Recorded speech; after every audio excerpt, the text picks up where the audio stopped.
नमस्कार साथियों, स्वागत है आपका हमारे यूट्यूब चैनल में और हम देख रहे हैं हिंदी नेट सेट अध्ययन।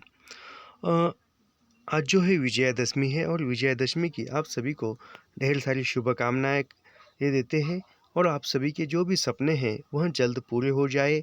इसके साथ ही हमने इसके पहले मूलदही आत्मकथा पढ़ी है और यह लाइन टू लाइन पंक्ति दर पंक्ति पढ़ना समाप्त कर दी है और यह ठकुरी बाबा पढ़ना प्रारंभ किया और इसका भी कल हमने एक छोटा सा भाग देखा है। कल के वीडियो में ही एक ही वीडियो में पूरा हो जाता था, लेकिन सर्दी के कारण मैं ठीक से बोल नहीं पा रहा था, इसलिए मैंने उसको थोड़ा सा रिकॉर्ड किया और फिर रोक दिया। और यह सब कुछ निःशुल्क है और निःशुल्क अध्ययन करने के लिए हमारे चैनल को सब्सक्राइब कीजिए, लाइक कीजिए और शेयर करना मत भूलिए। इसके साथ ही कल एनटीए ने अंतिम आंसर की जारी की है और अंतिम आंसर की जारी की है तो अभी ऐसा ही अंतिम आंसर की जारी की है तो अभी बहुत जल्द जो है रिजल्ट भी आ जाएगा। यानी मेरे ख्याल से अभी इस हफ्ते के आज और कल 2 ही दिन बचे हैं। तो संडे से लेकर यानी सोमवार से लेकर शनिवार के बीच में आपका रिजल्ट आ सकता है। हम पढ़ना प्रारंभ करते हैं। कल्पवासी एक ही बार खाते और माघ के कड़कड़ाते जाड़े में भी आग न तापने के नियम का पालन करते हैं। यानी जो कल्पवासी है वो एक ही बार दिन में भोजन करते हैं और जो कितनी ही माघ माघ के यानी माघ माह में कितनी ही कड़कड़ाती की ठंड क्यों न हो, वह आग कभी नहीं तापते थे। इन नियमों के मूल में कुछ तो लकड़ी का महंगापन और अन्न का अभाव रहता है। यानी उनको एक ही समय खाने के बारे में अन्न का अभाव हो सकता है या लकड़ी को जलाकर उसकी ऊब न लेने में, इसमें लकड़ी खरीदने में जो महंगापन है वह भी हो सकता है और कुछ तपस्या की परंपरा भी हो सकती है। यानी किन कारणों से जो है वह कड़कड़ाती ठंड में लकड़ी जलाकर ताप नहीं सकते थे, तो लकड़ी का महंगापन, उसके बाद वह अन्न का अभाव क्योंकि एक ही समय में खाना खाते हैं और उसके बाद है तपस्या की परंपरा पूछा जा सकता है। पर मुझे सर्दी में अलाव अलाव जलता हुआ देखना अच्छा लगता है। लेखिका को सर्दी में जलता हुआ देखना अच्छा लगता है। लकड़ी कंटों का अभाव तो नहीं था। यानी लकड़ी जो थी वह बहुत सारी थी। पर्णकुटी के बाहर बड़ा सा ढेर लगाकर मैं होली जलाती और अतिथियों की गृहस्थी के साथ आई हुई एक पुरानी मचिया पर बैठकर तापती। उनके बच्चे उनके बच्चे जो कल्पवास के कठोर नियमों से मुक्त थे। यानी जो बच्चे थे उनके बच्चे जो है कल्पवास के नियमों से अलग अलग थे। नियम कुछ नहीं था। जिसका कल्पवास परलोक से अधिक इस लोक से संबंध रखता रहता था, आग के निकट बैठकर हाथ पैर सेकते। सच्चे कल्पवासी अपने और आग के बीच में इतना ही अंतर बनाए रखते थे जितने में पाप पुण्य का लेखा जोखा रखने वाले चित्रगुप्त महोदय धोखा खा सके। ये इम्पोर्टेंट है, याद रखिए। इस विचित्र सम्मेलन का कार्यक्रम भी वैसा ही अनोखा था। कोई भजन सुनता, कोई पौराणिक कथा कथा कहता, कभी किंवदंतियों के नए भाष्य होते, कभी लोक चर्चा पर मौखिक टीकाएँ रची जाती। कभी कबीर की रहस्यमय उलटबाजियों से लेकर अच्छा बैल खरीदने के व्यावहारिक नियम तक, सब में उन ग्रामीणों की अच्छी गति थी। इससे उनकी संगति न एक रस जान पड़ती थी, न निरर्थक। इस संपर्क के कारण ही मैं उनकी जीवन कथा से भी परिचित होती गई। बूढ़े ठकुरी बाबा भाट वंश में अवतरित होने के कारण, यानी बूढ़े ठकुरी बाबा जो थे वह भाट वंश में जन्मे थे और वह भाट वंश में जन्मने के कारण वह कवि थे। कवि यानी वो ठकुरी बाबा का जन्म भाट वंश में हुआ और भाट वंश में होने के कारण वो कवि हुए और कवि होने के कारण वह लेखिका के सहजातीय कहे जा सकते हैं। आधुनिक युग में भाटचारणों के कर्तव्य और आवश्यकता में बहुत अंतर पड़ चुका है। इससे न कोई उनके अस्तित्व को जानता है और न उनके कवित्व व्यवसाय का मूल्य समझता है। अब तो उनका पैतृक धंधवा व्यक्तिगत मनोविनोद मात्र रह गया है।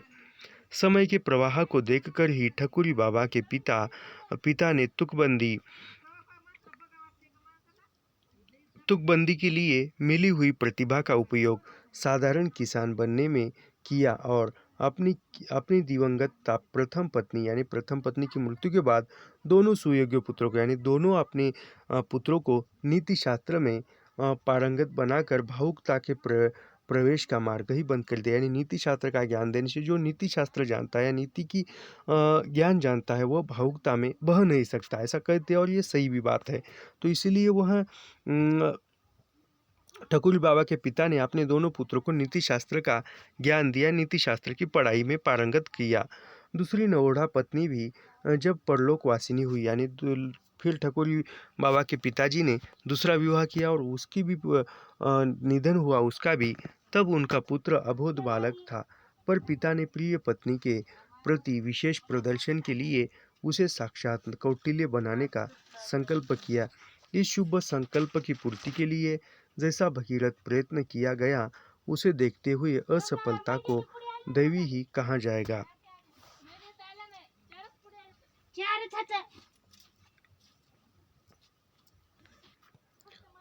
संभवतः पत्नी की नीतिमत्ता से भागकर परलोक में शरण पाने वाली महापुत्र को बचाने के लिए उस पर भावुकता की वर्षा करने लगी हो। हो सकता है कि कौटिल्य ने दूसरे कौटिल्य की संभावना से कुपित होकर उनकी बुद्धि भ्रष्ट कर दी हो, पर यह सत्य है कि हट्टी बालक ने अपना पराया तक नहीं सीखा। नीति के अन्य अंगों की तो चर्चा ही क्या। हताश पिता ने इस कठोर शिक्षा का भार पड़े पुत्रों पर छोड़कर जीवन से अवकाश ग्रहण किया। सौतेले भाई बड़े और गृहस्थी वाले थे, यानी सौतेले भाई जो वह बड़े और गृहस्थी वाले थे, इससे घर द्वार सब उन्हीं के अधिकार में रहा। छोटा भाई चाकरी के बदले में भोजन वस्त्र पाता था, यानी छोटा भाई जो था वह चाकरी करता था और उसके बदले में उनको भोजन और वस्त्र कपड़े मिलते थे। उनका कवित्व भाइयों के लिए लाभप्रद ही ठहरा, क्योंकि कोई भी कला सांसारिक और ये याद रखिए यहाँ से क्योंकि कोई भी कला सांसारिक और विशेषतः व्यावहारिक बुद्धि को पनपने नहीं दे सकती और बिना इस बुद्धि के मनुष्य अपने आप को हानि पहुंचा सकता है, दूसरों को नहीं। यानी ये इम्पोर्टेंट कथन याद रखिए, क्योंकि कोई भी कला सांसारिक और विशेषता यानी कोई भी कला सांसारिक हो या व्यावसायिक हो वो बुद्धि को पनपने नहीं देती। किसी के अंदर कोई एक कला है तो वह कला किसी अन्य कार्य में समय बर्बाद नहीं करने देती, समय लगाने नहीं देती। ये बिल्कुल सही है, क्योंकि मुझे पढ़ाने का शौक़ है तो मैं पढ़ाई करने के ही क्षेत्र में महारत हासिल करने में लगा हूँ। अन्य क्षेत्र में मैं नहीं जा सकता या अन्य क्षेत्र में जो अन्य प्रतियोगी परीक्षा है वह देते समय में उसका पढ़ाई करते समय मेरा मन ही नहीं मानता। ये होता है क्योंकि कोई भी कला सांसारिक और विशेषता व्यावसायिक बुद्धि को पनपने नहीं दे सकती और बिना इस बुद्धि के मनुष्य अपने आप को हानि पहुंचा सकता है, दूसरों को नहीं। यानी खुद को ही हानि पहुंचा सकता है, दूसरों को नहीं। जब जात बिरादरी में छोटे भाई को अविवाहित रहने पर टीका टिप्पणी होने लगी, यानी छोटे भाई की शादी नहीं हो रही ऐसा टीका टिप्पणी लोग करने लगे हैं, तब भाइयों ने उसका एक सुशील बालिका से यानी किसका ठकुरी बाबा का एक सुशील बालिका से गठबंधन कर दिया और भौजाइयों ने देवरानी को सेवक धर्म की शिक्षा देना आरंभ कर दिया। यानी जो अन्य जो भौजाइयाँ थी, भाइयों की पत्नी थी, उन्होंने ठकुरी बाबा के पत्नी को सेवक धर्म यानी दूसरों की सेवा करने का ही ज्ञान देना प्रारंभ किया। दंपत्ति सुख नहीं हो सके यह कहना व्यर्थ है। दासों का एक से दो होना प्रभु के लिए, ये इम्पोर्टेंट है, याद रखिए। दासों का एक से दो होना प्रभुओं के लिए अच्छा हो सकता है, दासों के लिए नहीं। एक और यानी दासों का एक दो होना ये प्रभुओं के लिए, जो मालिक है उसके लिए अच्छा हो सकता है, लेकिन दासों के लिए नहीं। एक और उससे प्रभुता का विस्तार होता है और दूसरी ओर पराधीनता का प्रचार। स्वामी तो साम दाम दंड भेद द्वारा उन्हें परस्पर लड़ाकर दासता को और दृढ़ करते रहते हैं और दास अपनी विवश झुलाहट और हीन भावना के कारण एक दूसरे के अभिशापों को विविध बनाकर उससे बाहर आने का मार्ग अवरुद्ध करते रहते हैं। देवर देवरानी मिलकर यदि गृहस्थ बसा लेते तो सेवा का प्रश्न कठिन हो जाता है। यानी देवर देवरानी मिलाकर देवर देवर देवरानी यानी पति पत्नी मिलाकर गृहस्थ बसा लेते तो सेवा का प्रश्न कठिन हो जाता है। यानी वो सेवा करने से यानी दोनों पति पत्नी मिलकर गृहस्थ जीवन जी रहे हैं तो अन्य की सेवा करने में वह प्रश्न उपस्थित हो सकता था, लेकिन ऐसा नहीं हुआ। इससे भौजाई नई बहू की चुगली करके उसे पति के निकट अपराधीनता के रूप में उपस्थित करने लगी। पत्नी की निर्दोषता के संबंध में पति का मन विश्वास और अविश्वास के हिंडोले में झोंके खाता खाता पर न न उसने अपने विश्वास को प्रकट करके बंधु को सांत्वना दी, न अविश्वास प्रकट करके अपने मन का समाधान किया। गर्वीली पत्नी की अपनी ओर से कुछ न कहकर अविराम परिश्रम द्वारा मन का आक्रोश व्यक्त करने लगी। ठकुरी बेचारी कवि ठहरी, यानी ठकुरी जो है बेचारी कवि ठहरी, अपने कविता में लुप्त रहे और उधर पत्नी जो है दूसरे की सेवा करने में ये रही। सूक्ष्म यथार्थता उनकी भावबोझिल कल्पना के घटा टोप में प्रवेश करने के लिए कोई औरत ही न पाती थी। कहीं विरहा गाने का अवसर मिल जाता तो किसी के भी मचान पर बैठकर रात भर खेत की रखवाली करते रहते। कोई 12 मासा सुनाने वाला रसिक श्रोता मिल जाता तो उसके बैलों का सानी पानी करने में भी ओठ न समझते। कोई अल्लाह उदल की कथा सुनना चाहता तो मीलों पैदल दौड़ चले जाते। कौन? ठकुरी बाबा सुनाने के लिए। कई होली का उत्सव होता तो अपने कबीर सुनाने में भूख प्यास भूल जाते। अपनी इस काव्य वाचकता के कारण वे कोई और काम ठीक से न कर पाए थे। नागरिक इष्ट समाज के समान कोई उन्हें 50 रुपया फीस देकर गल्लेबाजी के लिए नहीं बुलाता था। इससे अर्थ की दृष्टि से कवि ठकुरी दिन सुदामा ही रह गए। किसी ने मैली पोचड़ी के खूंट में थोड़ा सा तिल गुड़ बांधकर उदारता प्रकट की।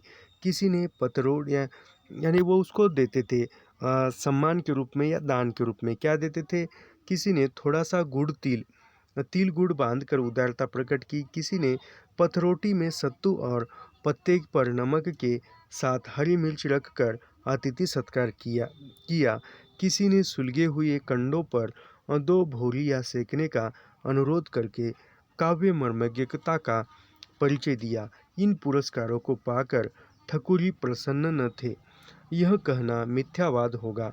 उनकी काव्य जनित अकर्मण्यता भाइयों की उपेक्षा, भौजाइयों के व्यंग और पत्नी की मर्म पीड़ा का कारण थी, इसे भी वे नहीं जानते थे।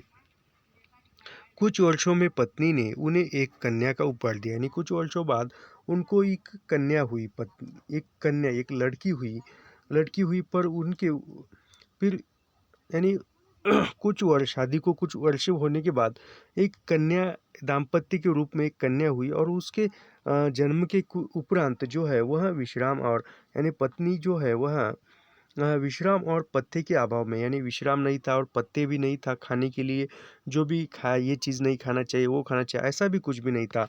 प्रस्तुत जोड़ यानी उसको जोड़ आई और उस बुखार आया और पीड़ित हुई उसकी, तथा उचित चिकित्सा यानी उचित उपचार भी नहीं, अभाव के कारण 1.5 वर्ष की बालिका छोड़कर अपने कठोर जीवन से मुक्ति पा ली। यानी ठकुरी बाबा की कन्या जब 1.5 वर्ष की थी तब ठकुरी बाबा की पत्नी का मृत्यु हो गया। ठकुरी उसी रात अल्लाह सुना कर लौटे थे। माता की मृत्यु का उन्हें स्मरण नहीं था, यानी माता की मृत्यु कब हुई कैसे हुई इसका कुछ याद नहीं थी। वृद्ध पिता की विधा ने उनके मर्म को छेदा नहीं था, यानी वृद्ध पिता की मृत्यु हुई फिर भी उनके अंदर के जो मर्म था उसको कुछ ये नहीं हुआ था। पर यौवन के प्रथम प्रहर में सारे स्नेह बंधन तोड़ जाने वाली पत्नी ने उनके हृदय को हिला दिया। यानी पत्नी की मृत्यु के बाद उसका हृदय जो है हिल गया था। सारे आंसुओं ने आंखों का गुलाबीपन धोकर उन्हें जीवन दर्शन के लिए स्वच्छ बनाया। पत्नी को खोकर ही ठकुरी बाबा वास्तविक पति और पिता बन सके, यानी पत्नी की मृत्यु के बाद ही वो वास्तविक पति बन बैठे और पिता बन सके। जब पत्नी जीवित थी तब उसको उतना पति का प्रेम दिया होता तो जीवन कुछ और होता, लेकिन नहीं दे पाए। घर में बालिका की उपेक्षा देखकर और उसके परिणाम की कल्पना करके वे अलगोजे पर बाध्य हुए तथा घर की व्यवस्था के लिए अपनी बूढ़ी मौसी को लिवा लाए। पर कन्या की देखरेख वे स्वयं करते थे। अल्लाह उदल की कथा के प्रेमी पिता की बेला विनोद के समय उनके कंधे पर चढ़ी हुई घूमती थी और काम के समय पीठ पर बंधी हुई उसके काम की निगरानी करती, यानी काम करते समय जो है, मजदूरी करते समय, काम करते समय ठकुरी बाबा जो है अपने बेटी को पीठ पर बांधते थे। हाँ, किसी के हंसने पर ठकुरी बाबा कह देते कि जब मजदूर माँ अपने बच्चों को लेकर काम करती है तब पिता के ऐसा करने में लज्जाने की कौन बात है। यानी किसी ने हंसकर कहा कि मजदूरी करते हो, काम करते समय बेटी को पीठ पर बांधते हो, तो वो ठकुरी बाबा कहते थे कि यदि मजदूर माँ अपने बच्चे को साथ लेकर काम करती है तो उसमें पिता करता है तो उसको लज्जाने की शर्माने की क्या बात है। बेला के लिए तो वही बाप है और वही माँ, यानी बेला जो है उसके लिए वो जो पालता पोसता है वही बाप है, वही माँ है।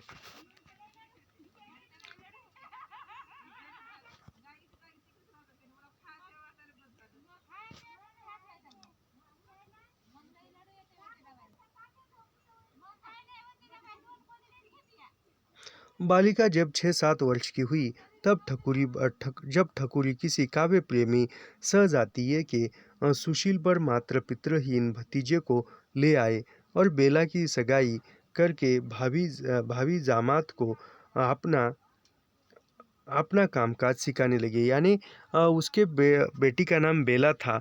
और बालिका जब 6-7 वर्ष की हुई तब ठकुरी जो है अपने काव्य प्रेमी सहजातीय सुशील पर मात्र पितृ, यानी उसको भी माता पिता नहीं थे, उस भतीजे को ले आया। और भतीजे को ले आने पर सगाई करके, यानी बेला के साथ सगाई करके भाभी जामता को अपना काम सिखाने लगे। भाग्य संभवतः इस देहाती कवि से रुष्ट था। इससे शिक्षा समाप्त होते ही भाभी जामाता के चचक निकल आई, यानी भाभी दामाद को जो है वह चचक की बीमारी हुई। वह बच तो गया पर एक आंख के लिए संपूर्ण दृष्टि अंधकार भय हो गई, यानी वो चचक से बच गया लेकिन एक आंख की दृष्टि जो है चली गई। कई और दूसरी इतनी ज्योति शेष रही कि ठोस संसार भाप का बादल सा दिखाई पड़ने लगा। पिता ने कन्या की इच्छा जाननी चाहिए, पर यह हट में मोहब्ब की लड़ाई की उस बेला के समान निकली जिसने पिता के बाग में लगे चंदन की पिता पर ही सती होने का प्रण किया था। बेला ने बचपन के साथी को छोड़कर नहीं चाहा छोड़ना, यानी बेला ने जो है बचपन का साथी छोड़ना नहीं चाहा, यानी ठकुरी बाबा की लड़की का नाम बेला था, याद रखिए। बचपन का साथी छोड़ना नहीं चाहा और इस प्रकार ठकुरी बाबा वचन भंग के पातक से बच गए।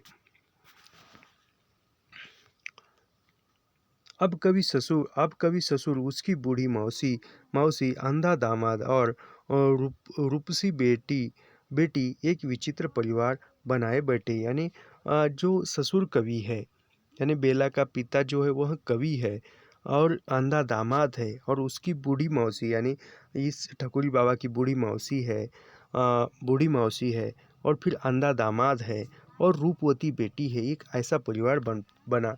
ससुर ने जामात को, ये दामाद शब्द है लेकिन जामात लिखा है तो हम जामात भी पढ़ रहे हैं। ससुर ने जामाता को भी काव्य की पर्याप्त शिक्षा दे डाली।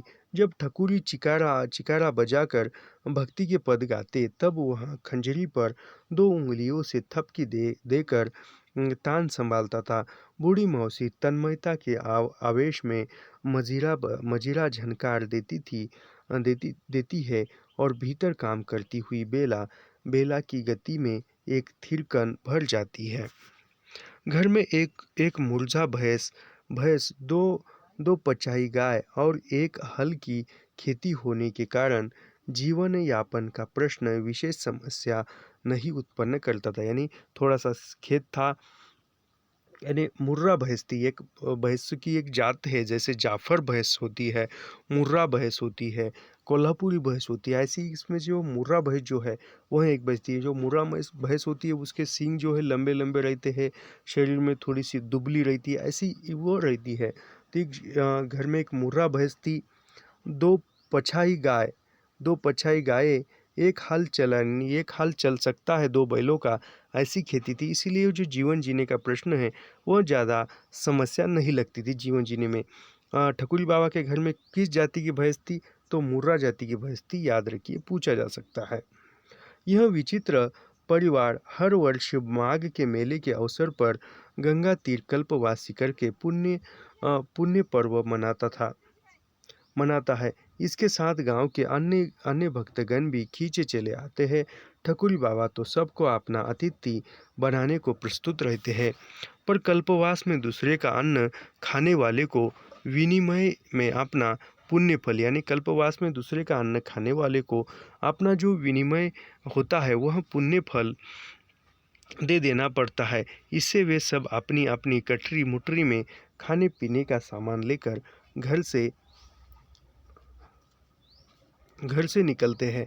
पर वस्तु से वस्तु का विनिमय वर्ज्य नहीं माना जाता, यानी किसी ने वस्तु के बदले वस्तु देना यह वर्ज्य नहीं माना जाता था, उसको नकारा नहीं जाता था, चाहे विनिमय वाली वस्तुओं में कितनी ही असमानता क्यों न हो। आवश्यकता और नियम के बीच में वे सरल ग्रामीण जैसे समझौता करा देते हैं। उसे देखकर हंसी आए बिना नहीं रहती। कोई गुड़ की एक डली रखकर ठकुरी बाबा से आ, आध आध सेर आटा ले जाता है, यानी तो कोई थोड़ा सा गुड़ देकर उसके बदले ठकुरी बाबा से एक सेर भर आटा ले जाता। कोई 4 मिर्च देकर आलू शकरकंद का फलाहार प्राप्त कर लेता। कोई पत्ते पर तोला भर दही रखकर कटोरा भर चावल नापता है। कोई धूप के लिए रत्ती भर घी देकर लुटिया भर दूध चाहता है। ठकुरी बाबा को देने में ठकुरी एक मिनट ठकुरी बाबा को देने में एक विशेष प्रकार की आनंद अनुभूति होती है। इससे वे स्वयं पूछ कर इस विनिमय व्यापार को शिथिल होने नहीं देते। वे भावुक और विश्वासी जीव है, यानी ठकुरी बाबा भावुक और विश्वासी जीव है। चिकारा हाथ हाथ में लेते ही उनके लिए संसार का अर्थ बदल जाता है। उनकी उदारता, सहज सौहार्य, सरल भावुकता आदि गुण ग्रामीण जीवन के लक्षण होने पर भी अब वहाँ सुलभ नहीं रहे। वास्तव में गांव का जीवन इतना उत्पीड़ित और दुर्वह होता जा रहा है कि उनमें मनुष्यता को विकास के लिए अवकाश मिलना कठिन है। सदा के समान इस वर्ष भी ठकुरी बाबा दल में विविधता है।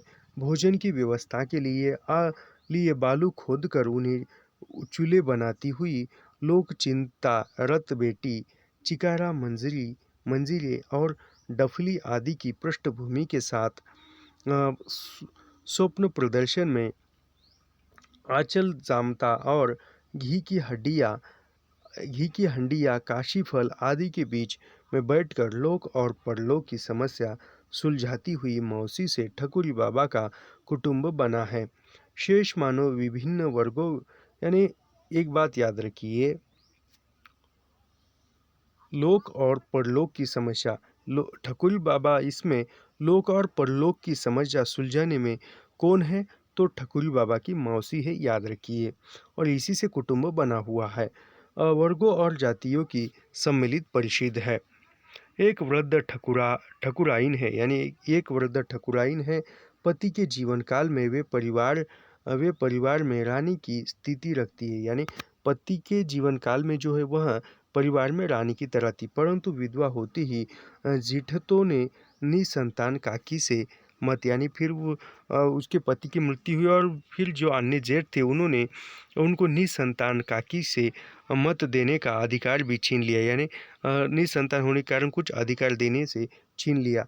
गांव के नाते वे ठकुरी की बुआ होती थी। इससे पुण्य कमाने के अवसर पर वे उन्हें साथ लाना नहीं भूलते। दूसरी एक सउआइन है, यानी दूसरी एक सउआइन है जिसके पति गांव की तेली बालिका को लेकर कलकत्ते में कर्तव्य पालन कर रहे हैं। विवाहित जीवन के डबल सर्टिफिकेट के समान दो दो बिछुए पहनकर और नाक तक खींचे घूंघट में वधू वंश की मर्यादा को सुरक्षित रखकर वे परचून की दुकान द्वारा जीवन यापन करती है। अ, हर हर माघ में वे अपने दो किशोर बालकों के साथ आकर कल्पवास की कठोरता सहती है और कमर तक जल में खड़ी होकर भावी जन्मों में साहू जी को पाने का वरदान मांगती है। पति ने उसका यह लोक बिगड़ दिया है, पर अब उसके अतिरिक्त किसी और की कामना करके वे परलोक नहीं बिगाड़ना चाहती। तीसरा एक एक विदुर काची है, यानी तीसरा कौन है? कि विदुर चाची, यानी विदुर काची। विदुर यानी क्या है? जिसकी पत्नी मरी हुई है वह विदुर, उस पुरुष को विदुर कहते हैं। तीसरा एक विदुर काची है। किसी के खेत के टुकड़े में कुछ तरकारी बोकर किसी की आम की बगिया की रखवाली करके अपना निर्वाह करता है। उसकी घरवाली 3 पुत्रियों की भेंट दे चुकी थी। चौथा पुत्र उपहार देने के अवसर पर वह संसार के सभी आदान प्रदानों से छुट्टी पा गई, यानी मृत्यु हो गई। रात दिन कठोर परिश्रम करके भी उसे प्राय भूखा सोना पड़ता था। चौथी बार पुत्र जन्म के उपरांत घर में थोड़ा चावल ही मिल सका। बड़ी लड़की ने उसे उसी का भात चढ़ा दिया। भात यदि यदि भात यानी राइस, जैसे समझ में नहीं आता भात यानी क्या, तो राइस। भात यदि माँ खा लेती तो बच्चे भूखे सोते। इससे उसने चावल पसाकर मार सोए भी पी लिया और भात उसके लिए रख दिया। उसी रात वह सन्निपात ग्रस्त हुई और तीसरे दिन नवजात पुत्र के साथ ही उसके जीवन की कठिन तपस्या समाप्त हो गई। यानी उस इसके पिछले वर्ष काची आम के पेड़ पर से गिर पड़ा, यानी पिछले वर्ष जो काची जो था आम के पेड़ से गिर गया। तब से न वह सीधा खड़ा हो सकता है और न कठिन परिश्रम करके योग्य है, यानी कुछ काम भी नहीं होता और खड़ा ही नहीं करता। दोनों किशोर बालिकाएं कभी सहुआइन बहूजी के कड़े पात कर, कभी पंडिताइन का घर लिप कर कुछ पा जाती है, पर छोटी बालिका पिता के गले की फांसी हो रही है। ठकुरी बाबा के भरोसे ही वह अपनी तीन जीवों की सृष्टि लेकर कल्पवास करने आता है, पर गंगा माई से वह मांगता क्या है, इसका अनुमान लगाना कठिन है। चौथे ब्राह्मण दंपति, यानी चौथा कौन सा परिवार है? तो ब्राह्मण दंपति है। गवई गांव की यजमानी वह कामधेनु नहीं है कि पंडित जी महंती मांग लेते पर कहीं कथा बाँच कर और कहीं पुरोहित करके आजीविका का प्रश्न हल कर लेते हैं। विधाता ने जाने कैसा षड्यंत्र रचकर उन्हें पू नामक नरक से उबरने वाले को अवतार नहीं देने दिया। पर पंडित जी अपनी स्तुतियों द्वारा गंगा का गदगद करके बेचारे चित्रगुप्त का लेखा जोखा व्यर्थ कर देना चाहते हैं। पंडिताइन भी अच्छी है, पर संतान के लिए इतनी लंबी प्रतीक्षा ने उसकी आशा के माधुर्य में वैसा ही खटाई उत्पन्न कर दी है जैसा देर से रखे हुए दूध के फट जाने पर स्वाभाविक है, यानी उसको पुत्र नहीं है। पति के पूजा पाठ का खटराक पंडिताइन को फूटी आंख नहीं सुहाता। इससे वह कभी चंदन का मुठिया नाज में गांठ देती है, कभी सुमीलिनी मोखे में छिपा आती है और कभी पोती पतरा अपनी पिटारी में बंद कर रखती है।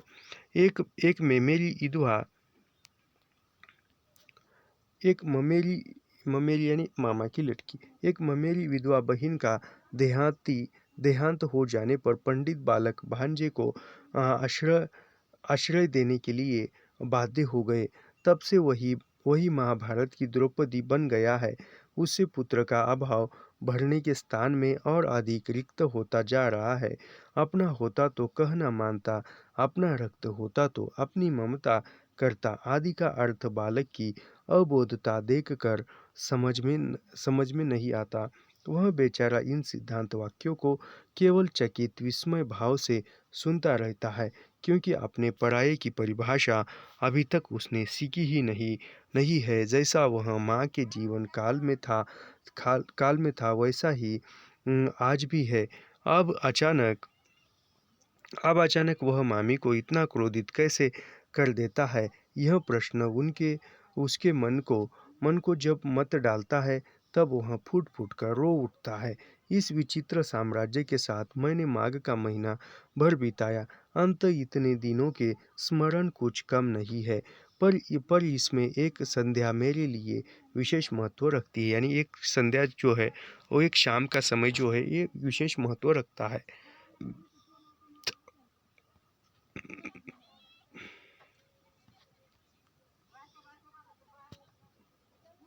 मैं आधिक रात गए तक पढ़ती रहती थी। इसी से मेरा वह अतिथि वर्ग भजन कीर्तन के लिए दूसरे कल्पवासियों की मंडली में जा बैठता था। एक दिन ठकुरी बाबा ने स्नेह भरी शिष्टता के साथ कहा कि एक बार अपनी कुटी में भी भगत तो अच्छा है। मैं कोलाहल से दूर रहती हूँ, इसी से भजन कीर्तन में सम्मिलित होना भी मेरे लिए सहज नहीं होता।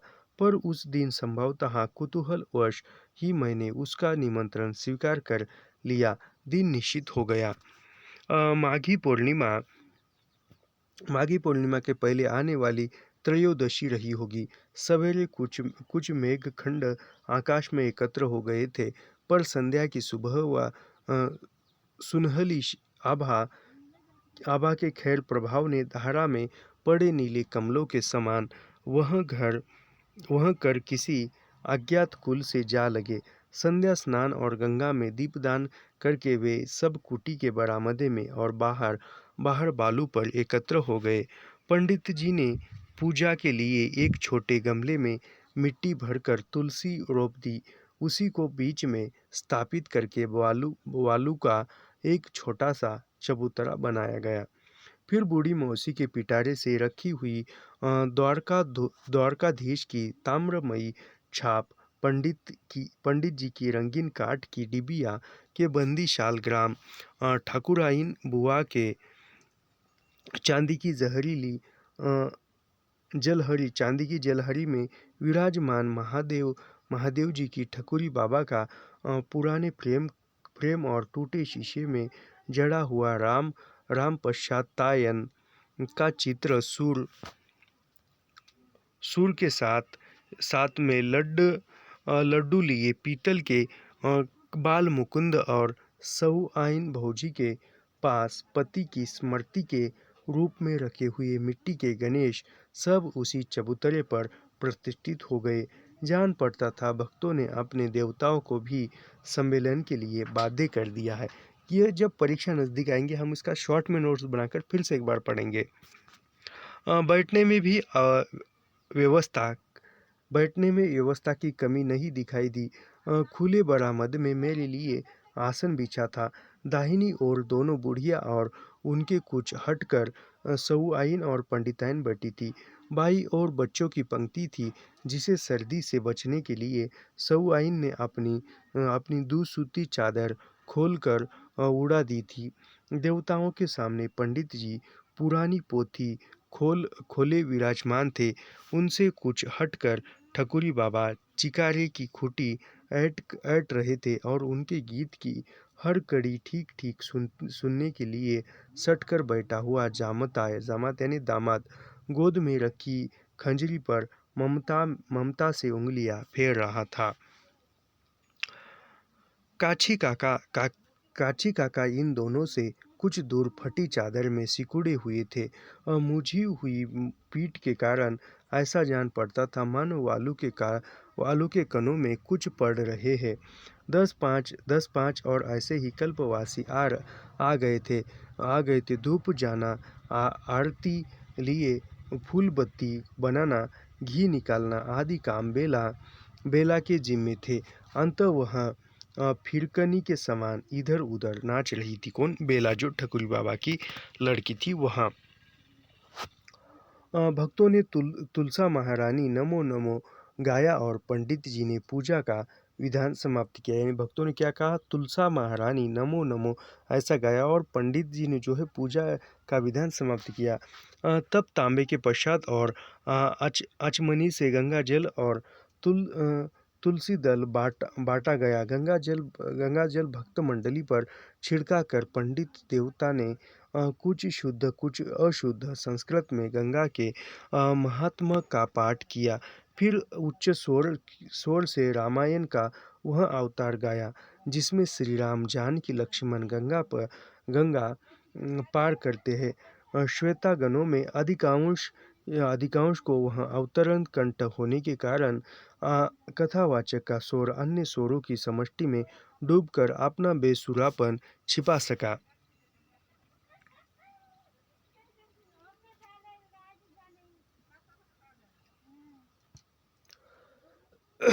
तब गौरी गणेश की वंदना से गीत सम्मेलन आरंभ हुआ। यह कहना कठिन होगा कि उनमें कौन सुंदर गाता था। यह तो स्वीकार करना ही होगा कि सभी गीत तन्मयता से संचार में एक से प्रभ विष्णु थे। यानी सभी एक साथ गा रहे थे। कौन अच्छा गा रहा है, कौन बुरा गा रहा है, ये पहचान पाना कठिन था। कबीर सुर तुलसी जैसे महान कवियों से लेकर अज्ञातनामा ग्रामीण तुड़कों तक के पद उन्हें स्मरण थे। एक जो कड़ी गाता था उसे सबका समवेत स्वर दोहरा देता था। दबे पांव तट तक आकर फिर खिलखिलाती हुई सी लौटने वाली लहरें मानो अविराम ताल दे रही थी। गायकों में क्रम था और गीतों में गाने वालों की अव्यवस्था के अनुसार विविधता। सबसे पहले दो बुढ़िया ने गाया। ठकुरी बाबा की मौसी ने सो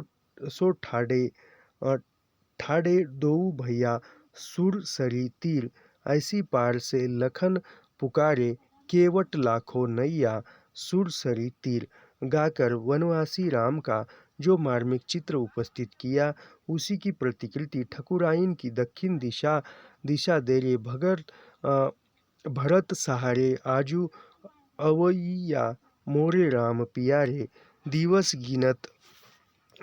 गिनत मोरे पोरे खिलानी मग जोवत थाके नयन के तारे आदि पंक्तियों में मिली सांस भर आने के कारण रुक रुक कर गाए हुए गीत मनो हृदयों के रस में भीग कर भारी हो गए थे।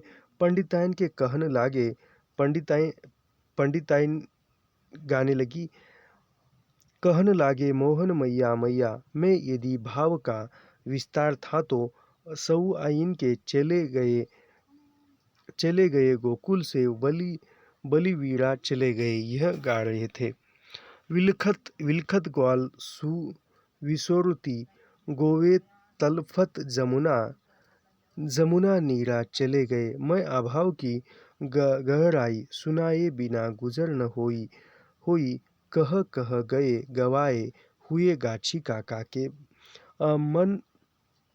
मन मगन भया तब क्या बोले, मैं यदि तन्मयता की सिद्धि थी तो अंधे युवक के सुधाना बिसरे। मोही श्याम तुमरे दर्शन की मैं स्मृति की साधना। ठकुरी बाबा ने खांस कर कंठ साफ करके उपरांत आँख मूंद कर गाया। अभी फिलहाल सर्दी हुई तो हम भी बीच बीच में कंठ साफ कर रहे ऐसा करके ऐसा भी करके क्या बताए।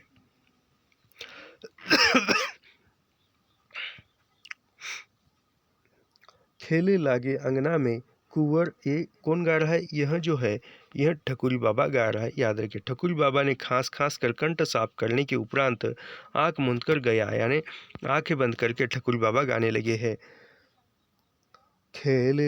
खेले लागे अंगना में कुंवर कन्हैया हो, बोले लागे मैया नी की खोटो बलैया हो। खटरस भोग उनही नहीं भावे रामा, भैया माखन रोटी खावे ले बलैया हो। साला दुसाला मन ही नहीं आवे रामा, हंसी के कारी कमरी उठावे उनकर मैया हो। लेके मोरा सकई खेलन नहीं आवे रामा, मांगे दे दे लकुटी में घेरी लाओ गैया हो। ये ठकुरी बाबा का गीत है, याद रखिए। कृष्ण के जीवन में असाधारण व्यक्ति को क्यों इतना अंधा अपनापन मिलता है, यानी कृष्ण के जीवन में जो असाधारण व्यक्ति है उसको इतना अपनापन क्यों मिलता है? इस प्रश्न का जो उत्तर उस उस दिन सहज ही मिल गया, उसका अन्यत्र मिलना कठिन होगा।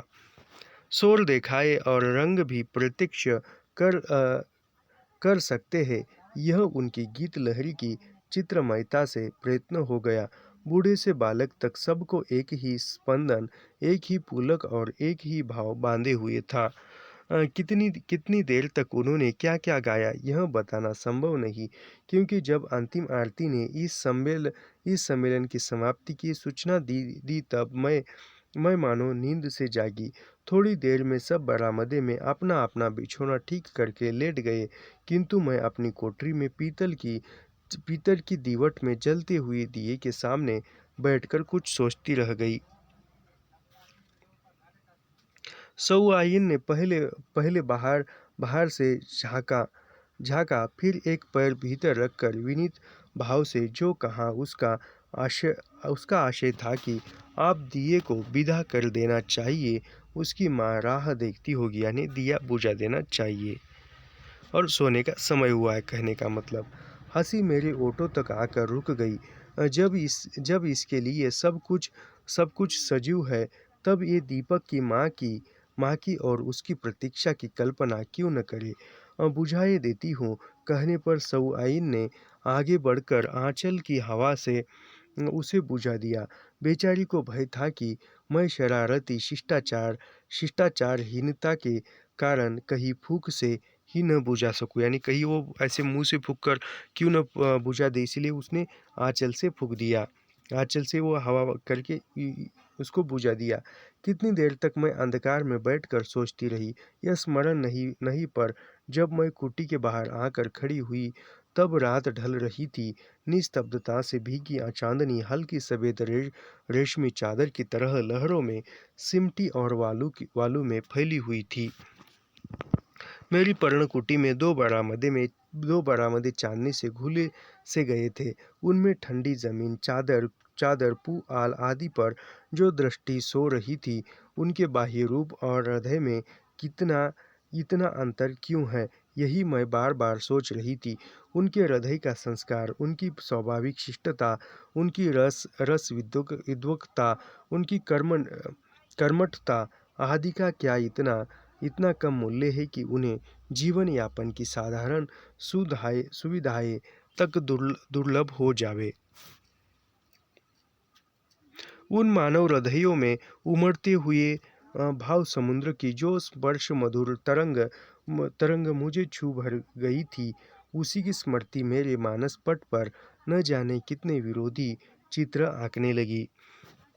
कितने ही विराट कवि सम्मेलन, कितनी ही अखिल भारतीय कवि गोष्ठियाँ मेरी स्मृति की धरोहर है। मन ने कहा, खोजो कि उनमें कोई इससे मिलता हुआ चित्र, और बुद्धि प्रयास में थकने लगी। सजे हाल ऊंचे मंच, मालवा विभूषित सभापति मेरी स्मृति में उदय हो आए। उनके इधर उधर देवदूतों के समान विराजमान कविगण रूप और मूल्य दोनों में अपूर्ण थे। कोई फर्स्ट क्लास का किराया लेकर थर्ड की शोभा बढ़ाता हुआ आया था, कोई अपने कार्यवश पहले ही से उस नगर में उपस्थित था, पर थोड़ा समय वहाँ बिताने के लिए कितनी फीस चाहता है। कोई अन्य कवि था जिसमें आना जाना और आवश्यक कार्य संपन्न होने के उपरांत भी कुछ बच सके। किसी ने अपने काव्य की महारता बढ़ाने के लिए ही अपनी गलेबाजी का चौगुना मूल्य निश्चित किया था। मूल्य तो जो महत्ता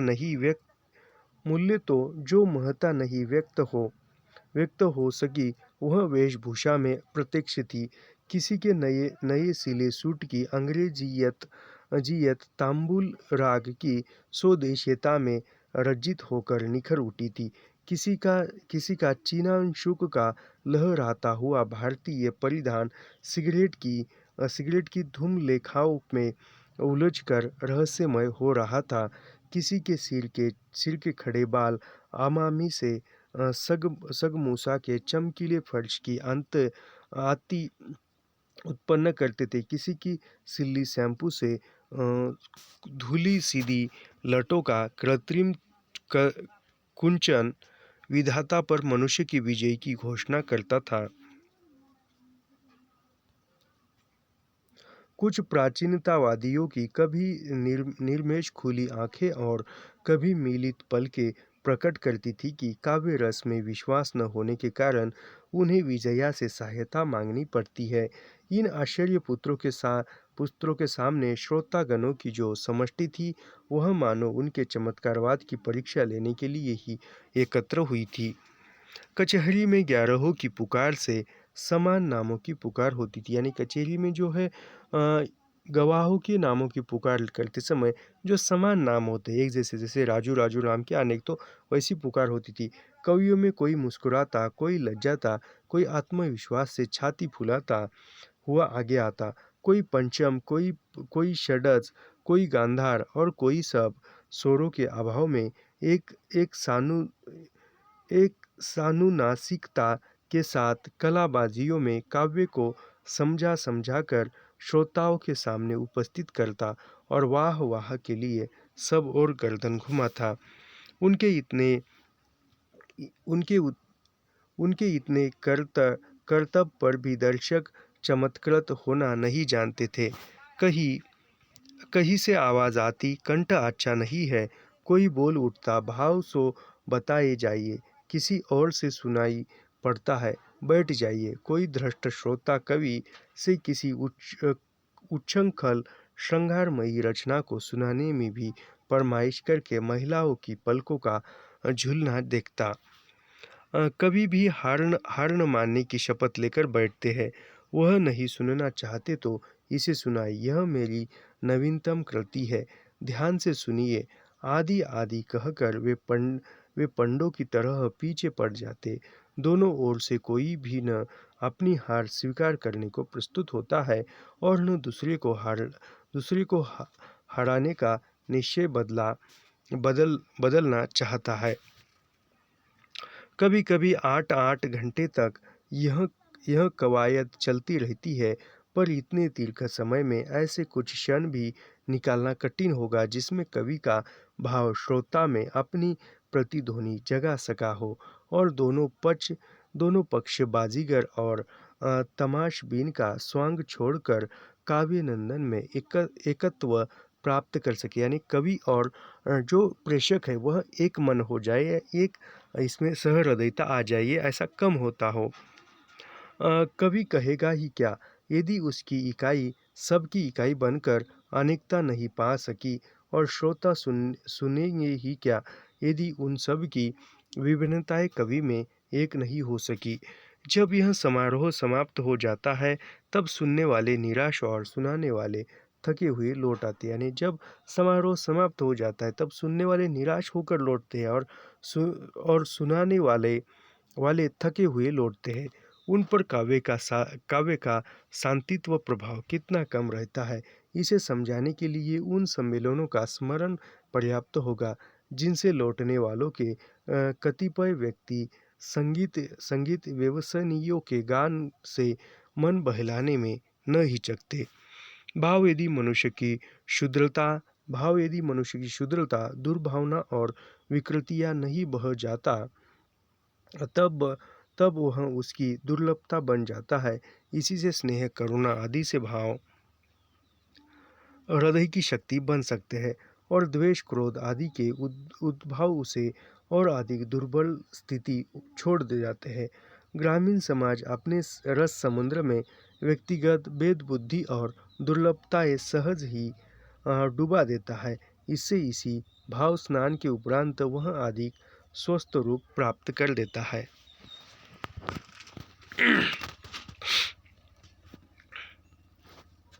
हमारे सभ्यता दर्पित शिष्ट समाज का काव्यानंद छिनला और उसका लक्ष्य सस्ता मनोरंजन मात्र रहता है। यानी जो सस्ता मनोरंजन रहता है, इससे उनमें सम्मिलित होने वाले कि भेद बुद्धि एक दूसरे को नीचा दिखाने के प्रयत्न और वैयक्तिक विषमताएं और अधिक विस्तार पा लेती है। एक वह हिंडोला है, यानी एक क्या है, हिंडोला है, जिसमें ऊंचाई नीचाई का स्पर्श भी एक आत्मस्मृति में विश्राम कर देता है। यानी एक उच्च नीचता का एक जो भाव है वह आत्म स्मृति में का विश्राम होता है। दूसरा वह जंगल का मैदान है, जिसका सम धरातल भी हार जीत के दांव पेचों के कारण सत्कर्ता की शांति उत्पन्न करता है। अपने इन सम्मेलनों की यानी अपनी जो इस सम्मेलनों की यानी जो मंचीय कवि होते हैं उनका भी चित्रण यहाँ पर किया है। अपने इन सम्मेलनों की व्यर्थता का मुझे ज्ञान था, पर उनमें छिपी कर्थना की अनुभूति उसी दिन सुलभ हो सकी। इसके कुछ वर्षों के उपरांत तो वह स्थिति इतनी दुर्वह हो उठी कि मुझे शिष्ट सम्मेलनों के विदा ही लेनी पड़ी। ख्याति के मध्याह्न में कवि के लिए अपने प्रशंसकों और अपने बीच में ऐसा दुर्मेंद्य पर्दा डाल लेना सहज नहीं होता। उस सरल जीवन की सात्विकता ने यानी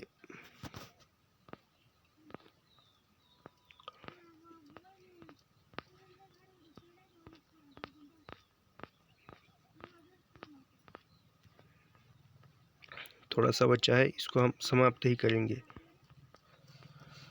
वैसे देखा जाए तो समय भी नहीं हुआ हमारे क्लास बंद करने का, 1 घंटे का है ना।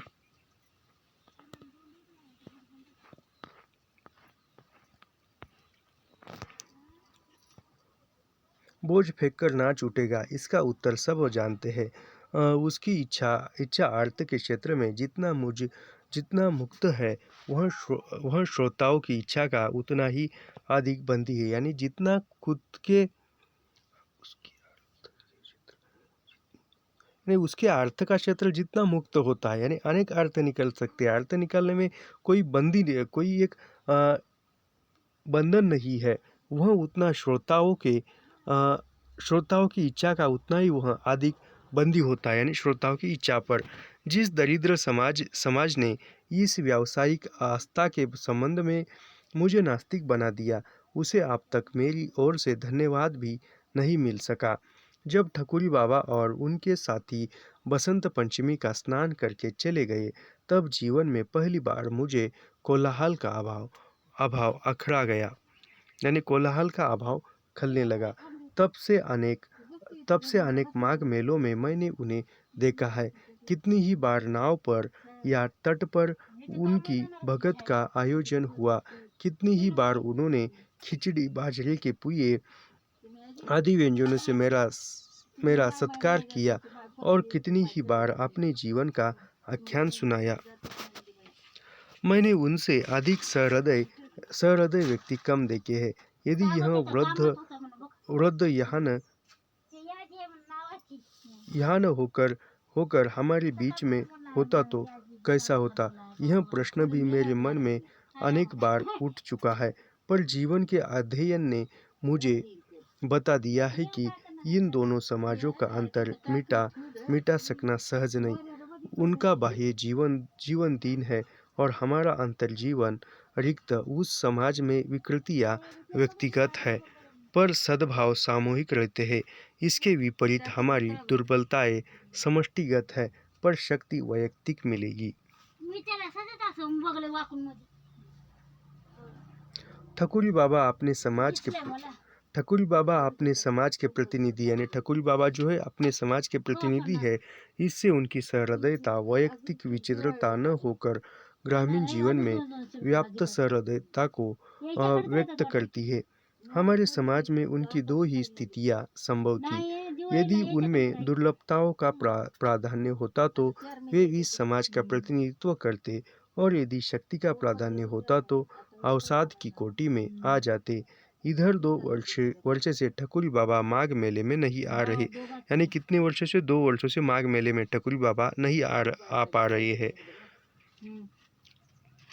कभी कभी इच्छा होती है कि सैदपुर जाकर खोज करूं, यानी ठकुरी बाबा कहाँ के थे, तो सैदपुर के थे, याद रखिए। लेखिका कहती कभी कभी ऐसा लगता है कि सैदपुर जाकर खुद मैं खोज करूँ, क्योंकि वहाँ से 33 मील पर उनका गांव है। उनके कुछ पद मैंने लिख रखे हैं, जिन्हें मैं अन्य ग्राम गीतों के साथ प्रकाशित करने की इच्छा रखती हूँ। यदि ठकुरी बाबा से भेंट हो गई तो यह संग्रह और भी अच्छा हो सकेगा। यदि भेंट न हो, यह प्रश्न हृदय के किसी कोने में उठता है। यदि भेंट न हो तो क्या होगा? है अवश्य, पर उसे आगे बढ़ने नहीं देती। ठकुरी बाबा जैसे व्यक्ति कहीं अपनी धरती का मोह छोड़ सकते हैं। यानी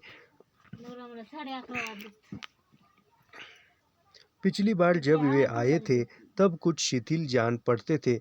हाथ दृढ़ता के साथ चिकारा थामता था, पर उंगलियां तारे के साथ कांपती थी। पैर विश्वास के साथ पृथ्वी पर पड़ते थे, पर पिंडलियों की थरथराहट गति को डगमग कर देती थी। यानी उम्र के हिसाब से कंठ में पहले जैसा ही लोच था, पर कप की घरघराहट उसे बेसुरा बनाती थी। आंखों में ममता का वही आलोक था, पर समय ने अपनी छाया डालकर उसे धुंधला कर दिया था। मुख पर वैसा ही उन्मुक्त हंसी का भाव था, पर मानो धीरे धीरे साथ छोड़ने वाले दांतों को याद रखने के लिए होठों के अपने ऊपर स्मृति की रेखाएं खींच ली थी। व्यक्ति समय के सामने कितना विवश है। यानी व्यक्ति समय के सामने कितना विवश है। समय के सामने कितना भी बलशाली क्यों ना हो, नहीं टिक सकता। समय को स्वीकृति देने के लिए भी शरीर को कितना मूल्य देना पड़ता है। तब ठकुरी बाबा की मौसी विदा ले चुके, यानी ठकुरी बाबा की मौसी की मृत्यु हो गई।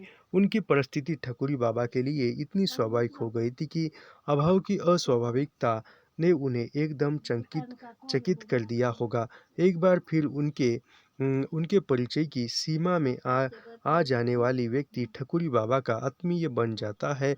तब जो इतने वर्षों तक आत्मीय रहा हो, उसके महत्व के संबंध में क्या होगा। यानी एक बार ठकुरी बाबा के संगति में आकर इतना प्रभावित हो जाता है, तो इतने दिनों तक उसकी मौसी उनके संग रही है, तो क्या हुआ होगा। मौसी के अभाव ने ठकुरी बाबा के हृदय में एक और चिंता भी जगा दी हो, तो आश्चर्य नहीं। ऐसे ही एक दिन उनका अभाव बेला को सहना पड़ेगा। यानी एक दिन वह भी चल जाएगी और बेला जो उसकी लड़की है, उस लड़की को अपने पिता का अभाव झेलना पड़ेगा। और तब वह किस प्रकार जीवन की व्यवस्था करेगी, यह सोचना स्वाभाविक कहा जाएगा। पर वे अपनी चिंता को व्यक्त कम होने देते हैं। उनके स्वास्थ्य के संबंध में प्रश्न करने पर उत्तर मिला, आप चल चलाती के बिरैया नीर आई है बिटिया रानी, पाके पातन की भली चलाई, जोन दिन भरी जाए तोन दिन सही। मैंने हंसी में कहा, तुम स्वर्ग में कैसे रह सकोगे बाबा? वहाँ तो न कोई तुम्हारा कुट पद और उलड़बासिया समझेगा और न अल्लाह उदल की कथा सुनेगा। स्वर्ग के गंधर्व और असुरलोक में तुम कुछ न सोचोगे। यानी एक दिन लेखिका ने कहा कि तुम स्वर्ग में कैसे रहोगे, वहाँ तो तुम्हारा काव्य जो है कोई नहीं सुनेगा। ठकुरी बाबा का मन प्रसन्न हो आया, कहने लगे। यानी इतने पर ठकुरी बाबा का मन प्रसन्न हुआ और वो कहने लगे, सो तो हमनु जानित है बिटिया, हम वहाँ अस अस असोर मचाऊब की भगवान की पुनः धरती पे ढन का दे है। हम फिर धान रोपण कियारी बनाऊ चिकारा बजाऊब, और तुम पचे का अल्लाह उदल के कथा सुनाऊब। सरग हम का ना चही मुदा हम दूसर नवा सरिस मांगे बर जाब जरूर। ई ससुर तो बयाय के जर्जर हुईगा। और वे गा उठे, यानी गा उठे। इतना कह के क्या गाने लगे, यहाँ पर एक पंक्ति दी, चलत प्राण काया काहे कोई राम, चलत प्राण काया काहे रोई राम। उस कल्पवास की पुनरावृत्ति न हो सकी। संबंध है वे नया शरीर मांगने चले गए हो, पर धरती से उसका प्रेम इतना सच्चा, जीवन से उनका संबंध ऐसा अटूट है कि उनका कहीं और रहना संभव ही नहीं जान पड़ता है।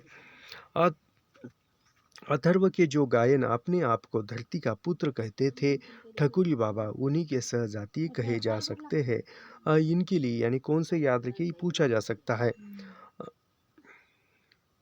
अथर्व के जो गायक यानी अथर्व गाने वाले, जो अथर्व वेद के जो गायक थे, वह गायन गाने वाले अपने आप को धरती का पुत्र कहते थे। उसी के जो है ठकुरी बाबा उन्हीं के सहजाती थे। कौन किसके सहजाती थे? यह कहा जा सकता है तो अथर्व वेद के गायन करने वालों के। इसके लिए जीवन धरती का वरदान, काव्य उनके सौंदर्य की अनुभूति, प्रेम उनके आकर्षण की गति और शक्ति उसकी प्रेरणा का नाम है। याद रखिए, जो अथर्ववेद का गायन करने वाले या उसके सहजाती ठकुरी बाबा है, उसके लिए जीवन क्या है? धरती का वरदान है। काव्य उसके सौंदर्य की अनुभूति है, प्रेम उनके आकर्षण की गति है और शक्ति उसकी प्रेरणा का नाम है। ऐसे व्यक्ति मुक्ति की ऊंचाई से ऊंची कल्पना को दूब में खिले नीचे से नीचे फूल पर न्यौछावर कर दे तो आश्चर्य नहीं। ठकुरी बाबा की कथा लिखते लिखते रात ढल गई। जाती हुई चांदनी के पीछे आता हुआ प्रभात का धूमिल आभास ऐसा लगता मानो उसी की छाया हो। यानी लिखते लिखते यह रात ढलने लगी है। किसी उपलक्ष्य महाकवि के प्रथम जागरण छंद के समान पक्षियों का कलवर नींद की निस्तब्धता पर फैल रहा है। रात की गहरी निस्पंद नींद से जागे हुए वृक्षों की दीर्घ विश्वास निश्वास के समान समीर बह रही है।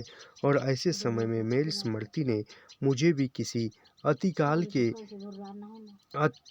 अतिकाल के प्रभात में जगा दिया है।